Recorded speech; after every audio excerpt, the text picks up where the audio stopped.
freedom is? What? No fear. Go.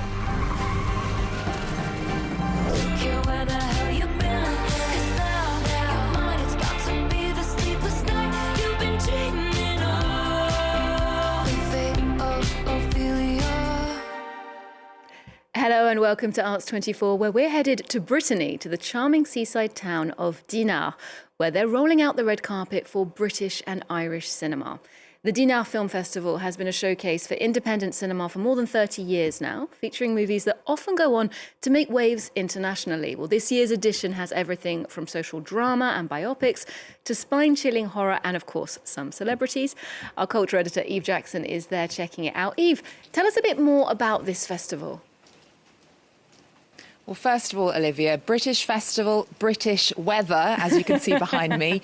We've definitely brought the weather with us from Britain and Ireland. For 35 years, the Dinard Festival has been a celebration of British and Irish film. It's all its diversity, from bold new voices to established talents. Over the years, Dinard has built a real reputation as a launch pad for gems that go on to have great success on the world stage. Think back to films like Shallow Grave, The Full Monty back in 1997, Billy Elliot and Girl with a Pearl Earring. They all screenings here at the Dinard Film Festival. Now, it has welcomed its fair share of star power over the years as well, from Hugh Grant for Bridget Jones's Diary to Roger Moore, Daniel Craig and Sienna Miller. Now, over 5 days, some 20,000 festival goers will see something like 50 films, and apparently this year there have been record ticket sales, so that is great news for the festival. The jury, it was led by the actor Rupert Everett, who sadly has had to leave the festival due to a family emergency, but there are some other big names still on the jury, of course, like comedians Jennifer Saunders and Ruby Wax. They will award the prestigious prize, which is called the Golden Hitchcock, to one of the 5 films in the competition. Golden Hitchcock, very sweet, very appropriate. Well, tell us about the opening film then, because it comes from someone we're really used to seeing acting, and that's Kristin Scott Thomas.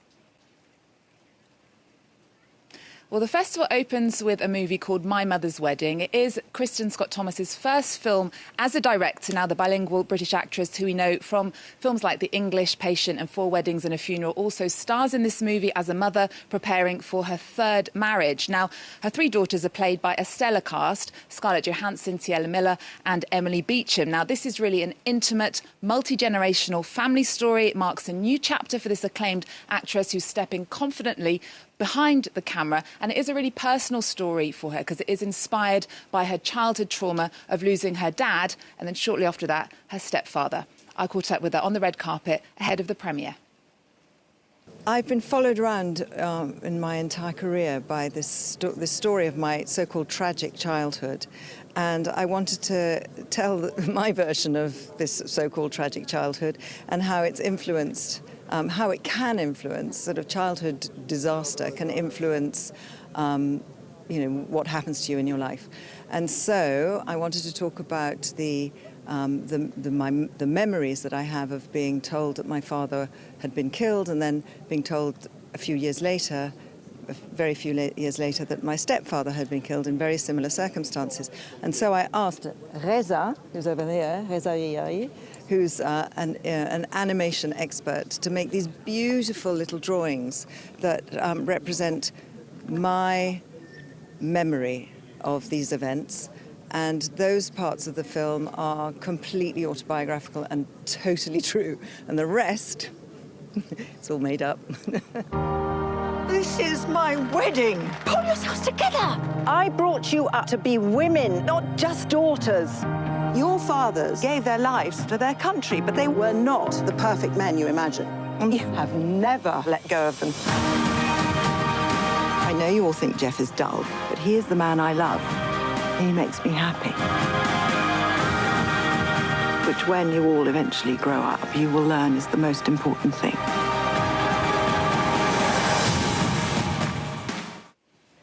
Well, like you said, Eve, certainly some big names that are starring in that feature. But what else is on the bill this year? Well, audiences are going to embark on a real journey from the bustling streets of Lagos to the icy coasts of Iceland to the rugged Cornish cliffs. Now, highlights include movies like My Father's Shadow by Akinola Davis Jr., set against Nigeria's 1993 electoral crisis. There'll also be a film called The Thing with Feathers. That's a haunting tale starring Benedict Cumberbatch. There's a Welsh set biopic called Mr. Burton about the early days of Richard Burton's life. And Gillian Anderson and Jason Isaacs star in The Salt Paths. As well as that, the fashion icon Twiggy, Dame Twiggy, is in Dinard for the premiere of a documentary about her life, directed by the actress Sadie Frost. Now, from working-class Londoner Leslie Hornby to a global fashion legend, the film traces her journey from 1960s supermodel to Golden Globe-winning actress. Now, we caught up with the legend herself.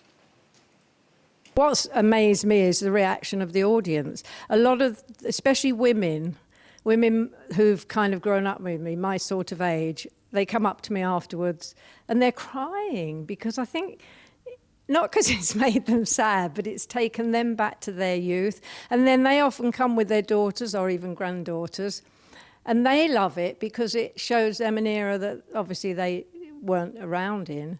And they're fascinated. Younger people are fascinated by the 60s, you know, with the Beatles and the Stones and the fashion. And, you know, I think, so the reaction has been absolutely wonderful. And that's kind of touched me because I didn't know we would get that reaction.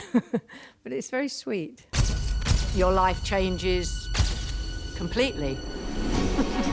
It mustn't have been easy then. She embraces every era of her life. Her ability to connect with women, all women. Imagine about being a star, right? It's just good fun.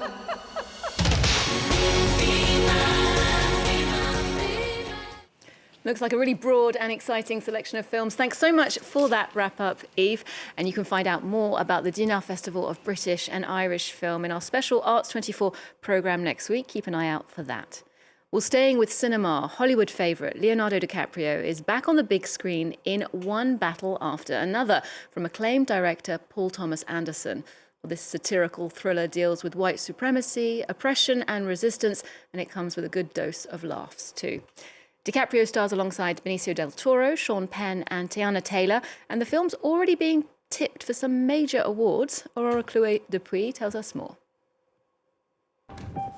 A former activist crawling out of hiding to rescue his daughter from a corrupt military official. What time is it? Fuck. You know, I don't remember that part. All right, let's just not nitpick over the passwords. I need to find my daughter. Well, then call us back when you have the time. Did you just? Things spiral out of control. A fading memory, a heavy dose of paranoia. Leonardo DiCaprio plays Bob, a flawed character in One Battle After Another, already tipped as a masterpiece with a 50-year-old lead actor as popular as ever. Viva la revolution! He's one of the greatest actors of his generation. I love pretty much every film he's done. Whatever the movie, if DiCaprio is in it, we're watching it. In his recent film, he's taken a different path. He can do it all. And he really has done it all. The king of the world has drowned in the Atlantic, flown planes, braved the most hostile places, led rebellions, and even got kissed by Sharon Stone. Not bad for a child star who could have been lost to fame, but instead has spent decades carefully choosing his roles. I'm a big cinephile. I love watching movies. They stay there in your mind, and some of these directors have just made some of these movies that have become a part of my DNA. One of his biggest inspirations, Robert De Niro, whom he recently honored at the Cannes Film Festival. 32 years ago, De Niro saw his talent firsthand on set in This Boy's Life. With this new movie, rumors of an Oscar are already spreading. But DiCaprio faces stiff competition. His co-star Sean Penn, terrifying as the villain. I'll be seeing you very soon. Well, indeed, there's plenty of Oscars buzz surrounding those performances, so let's see if DiCaprio goes home with a golden statue at the Academy Awards next March. Well, for weeks, Swifties across the globe have been counting down the seconds to the release of Taylor Swift's brand new album, The Life of a Showgirl. The wait's now over. The pop star's 12th album has been unveiled, with contributions from Sabrina Carpenter and production duo Max Martin and Shellback, who produced her synth pop album 1989 and mega hits like Shake It Off and Blank Space. Morgan Eyre takes a look back at the latest chapter in Taylor Swift's Rise and Rise. Come on, honey, this is show business. The Showgirl era begins. Megastar Taylor Swift's newest album, The Life of a Showgirl, is sure to be a record breaker.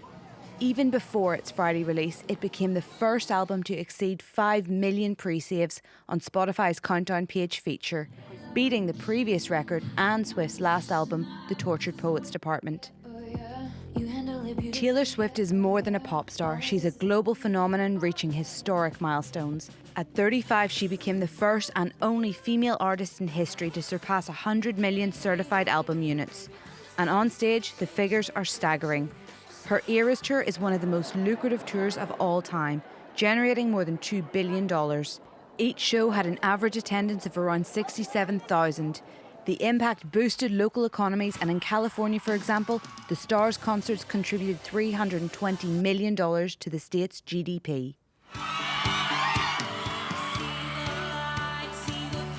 She also dominates the record charts. Her 11th album broke Spotify's records with 300 million plays in a single day and over 1 billion in a week. With The Life of a Showgirl, Taylor Swift is no longer just writing songs, she's writing music industry history.